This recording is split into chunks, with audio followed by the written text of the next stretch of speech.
Good evening, George Will here. Breaking news tonight, the phrase royal emergency meeting is being thrown around with remarkable carelessness, but the evidence-based interpretation is both narrower and more serious.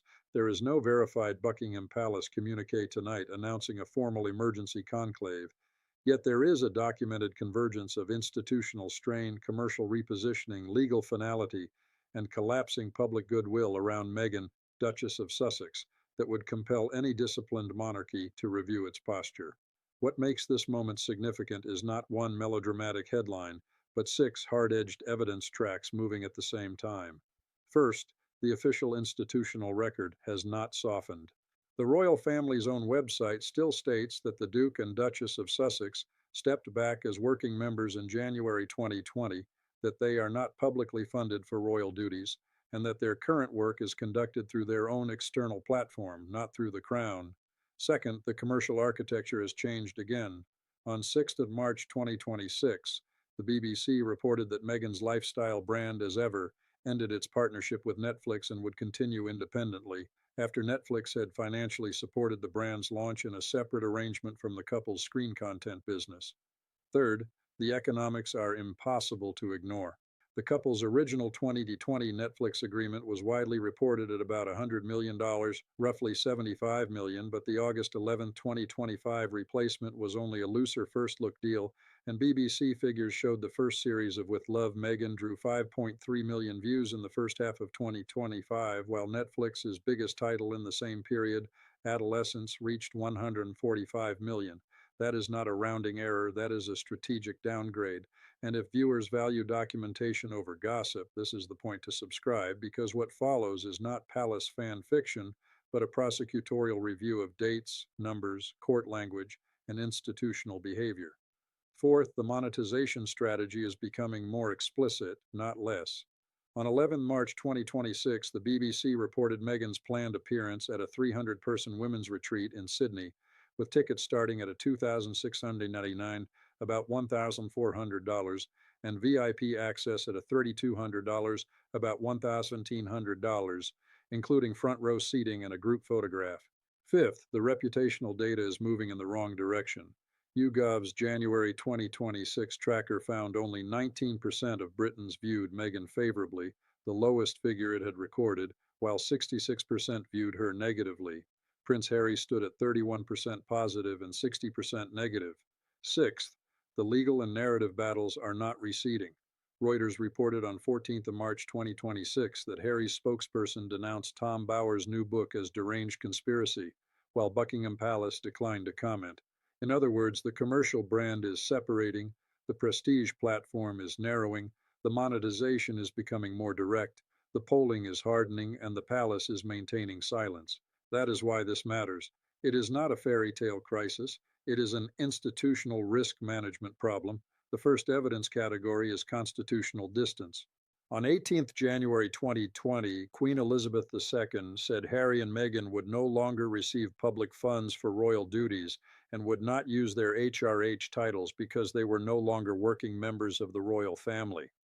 On 19th February 2021, Buckingham Palace confirmed they would not be returning as working royals, and that military appointments and patronages would be returned and redistributed. That language remains foundational because it establishes the Crown's red line. Family membership can continue, institutional representation cannot. The second evidence category is revenue compression masked as reinvention. Meghan's brand was launched with Netflix support, but by March 2026 it was being spun as independent growth. That can be read two ways, and serious analysts should acknowledge both. It could indicate confidence and control. It could also indicate that a global streamer no longer wished to subsidize a brand whose halo value had become uncertain. Then comes the comparison that cannot be ignored. 5.3 million views for With Love, Meghan against 145 million for Netflix's top show in that same measurement window. This is where the glamour yields to arithmetic. The third evidence category is direct monetization under a royal adjacent aura. The Sydney retreat was marketed as a girls' weekend like no other, staged at a five-star Coogee Beach hotel, built around a fireside chat, yoga, sound healing, meditation, and premium seating. In plain institutional terms, the Sussex operation is moving further into personality commerce. The fourth evidence category is public legitimacy. A modern monarchy survives on consent, symbolism, and asymmetry. The family gets deference because it is seen to subordinate itself to duty. The YouGov figures show that in Britain, Meghan is now operating from a severe legitimacy deficit. 19% positive is not an inconvenience, it is a structural handicap. And when the public's positive view of King Charles is 60%, while Meghan's is 19%, the palace does not need to issue threats. The contrast itself does the work. The fifth evidence category is legal exposure surrounding security and status. On 2nd May 2025, the Court of Appeal in the Duke of Sussex versus Secretary of State for the Home Department, 2025, EWCA Civ 548, dismissed Harry's appeal over his UK security arrangements. The judges held that while he may have felt aggrieved, that sense of grievance did not create a legal complaint. The Executive Committee for the Protection of Royalty and Public Figures, RAVEC, had moved him from automatic protection to a bespoke case-by-case model after the 2020 departure, and the court held that approach was not unlawful. That matters because it destroys one lingering ambiguity. The state has already decided, and the courts have already upheld, that the Sussexes cannot step in and out of the royal security framework as though nothing changed. The sixth evidence category is renewed hostility in the information war. Reuters' March 14th reporting showed that even after years of fatigue, new books, new statements, and new palace non-answers can still reopen the wound. The palace silence here is not passivity, it is discipline. Now the timeline, because sequence reveals intent. 19th May 2018. The marriage at St. George's Chapel creates the Sussex brand at maximum public goodwill. October 2018. The Australia tour is treated as a triumph. 8th of January 2020.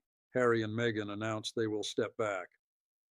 18th of January 2020. Queen Elizabeth II sets the terms. No public funds for royal duties. No use of HRH. A new life outside the working structure. 28th of February 2020. RAVEC decides automatic protection will end. 31st March 2020. The bespoke security model takes effect. June 2020. The couple moved to California. 19th of February 2021. Buckingham Palace confirms they will not return as working royals. 8th December 2022. The Harry and Meghan Netflix documentary launches and converts private grievance into serialized global content. 10 in January 2023. Spare is published and drives the conflict into memoir form. March 2024. Meghan launches American Riviera Orchard, later renamed As Ever, signaling a turn toward lifestyle commerce. 2 May 2025. Harry loses the security appeal, and the court removes any serious expectation of automatic restoration. 11th August 2025. Netflix replaces the original Blockbuster arrangement with a first-look deal, a notable reduction in commitment. September 2025. Harry spends roughly 50 minutes with King Charles at Clarence House, a brief contact that suggests access without resolution. January 2026. YouGov records Meghan at 19% positive and 66% negative. 6th and March 2026, As Ever and Netflix end their partnership with the brand continuing independently. 11 March 2026, Meghan's Sydney retreat pricing becomes public. 14th of March 2026, Harry's camp denounces fresh book claims as deranged conspiracy. And 34 March 2026, tonight, the cumulative pattern is no longer episodic, it is systematic. Rapidly stated, the pattern is this: the royal roll contracted, the security contracted, the public standing contracted, the media contract loosened, and the monetization intensified. That is the escalatory spine of the story. The legal consequences are more constrained than internet gossip suggests, but they are real. If anyone in Westminster seriously sought title deprivation, they would run into the constitutional machinery of the Titles Deprivation Act 1917, Section 1, which creates a Privy Council committee and a parliamentary laying process for enemy princes and peers. In practice, that statute is an awkward historical relic for a modern Sussex dispute, meaning fresh legislation would likely be required for any targeted action. If commercial branding provokes further dispute, the Trademarks Act 1994 becomes relevant. Section 3 governs absolute grounds for refusal. Section 5 addresses earlier marks and likelihood of confusion. And Section 10 governs infringement where a sign is used in trade. And if analysts speculate about succession optics, the Succession to the Crown Act 2013, Section 1, remains clear that gender does not alter succession precedents for those born after 28th October 2011. In other words, the law is not emotional, not dramatic, and not easily bent for headlines. It is procedural, and procedure generally favors the institution. Now, the scenarios. Scenario 1 is managed containment. The palace says nothing, changes nothing, and lets the Sussex operation continue as a private American brand with titles but without access. This is the least dramatic and, for that reason, highly plausible. Scenario 2 is commercial provocation backlash. If monetization continues to lean on royal adjacency while public hostility remains deep, pressure could build for sharper symbolic distancing, fewer references, colder protocol, less tolerance. Scenario 3 is partial family thaw, but institutional freeze. Harry may yet secure narrow personal contact with his father, especially around health, charity, or family necessity, while Meghan remains outside the circle of restored trust. That would preserve blood ties while protecting the crown. Scenario 4 is full comparative escalation, another documentary, another memoir cycle, another legal confrontation, and another round of palace silence, at which point the emergency meeting language may finally become literal, not because of one scandalous revelation, but because the institution would need to decide whether passive endurance is still cheaper than formal response. Based on the evidence, Scenario 1 remains most likely in the short term, but Scenario 2 is gaining ground because the commercial turn is becoming too visible to ignore. That is the urgency tonight. The monarchy does not panic in public. It calculates in private. And the calculation confronting Buckingham Palace is brutally simple. When a non-working duchess polls at 19% favorable, when a $100 million media fairy tale has narrowed into a first-look arrangement, when 5.3 million views are being measured against 145 million, when a 300-seat retreat is monetizing access at a $2,699 and a $3,200, and when the courts have already upheld the post-exit security regime, the institution is no longer asking whether the Sussex problem exists. It is asking what level of containment is now sufficient. If viewers want the next documented turn in this file, subscribe tonight because the next question is even more consequential. Not whether the palace is angry, but whether the security review, the title question, and the commercial branding fights are converging into one final settlement. And for the polling question below, should the palace keep the present hands-off arrangement, pursue stronger formal distancing, or open a private path to reconciliation before the Australia trip forces the next international test?